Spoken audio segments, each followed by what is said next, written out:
বলিউডের আলোচিত ইস্যু উর্মিলা মাতোন্ডকরের বিবাহ বিচ্ছেদ। মহসিন আক্তার মীরের সঙ্গে ৮ বছরের দাম্পত্য জীবনের ইতি টানছেন তিনি, যদিও বিচ্ছেদ নিয়ে এখনো মুখ খোলেননি দুজনের কেউই। মাসখানেক আগে আদালতে বিবাহ বিচ্ছেদের আবেদন করেছেন উর্মিলা, এখন আলাদা থাকছেন তারা।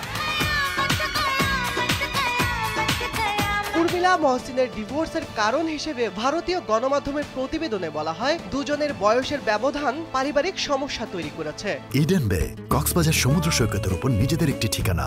মাত্র ৫ লাখ টাকায় আপনিও হয়ে যেতে পারেন এই হোটেলের মালিক। উর্মিলা স্বামীর চেয়ে ১০ বছরের বড়। ৪০ বছর বয়সে বিয়ে করেন তিনি। ধারণা করা হচ্ছে এই বয়স নিয়ে হয়তো চাপ ছিল।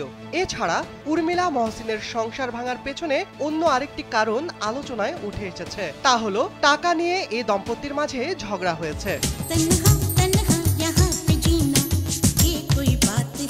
আরও জানা যায়, মহসিন ও তার পরিবার উর্মিলাকে তার সম্পত্তি বিক্রি করতে বাধ্য করেছে। মূলত মহসিনের ব্যবসার জন্য অর্থের প্রয়োজন ছিল, সেখান থেকে এটা করা হয়। এ কারণে বিবাহ বিচ্ছেদ সমঝোতার মাধ্যমে হচ্ছে না।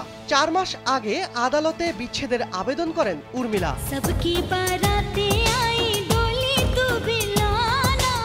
কাশ্মীরের ব্যবসায়ী ও মডেল মহসিন ও উর্মিলার প্রথম দেখা হয় ২০১৪ সালে একটি বিয়ের অনুষ্ঠানে। সেখান থেকে শুরু এই ভালোবাসার গল্প। ২০১৬ সালে উর্মিলা ও মহসিন অমৃতসরের স্বর্ণ মন্দিরে গিয়েছিলেন, তারপরে বিয়ে করেন।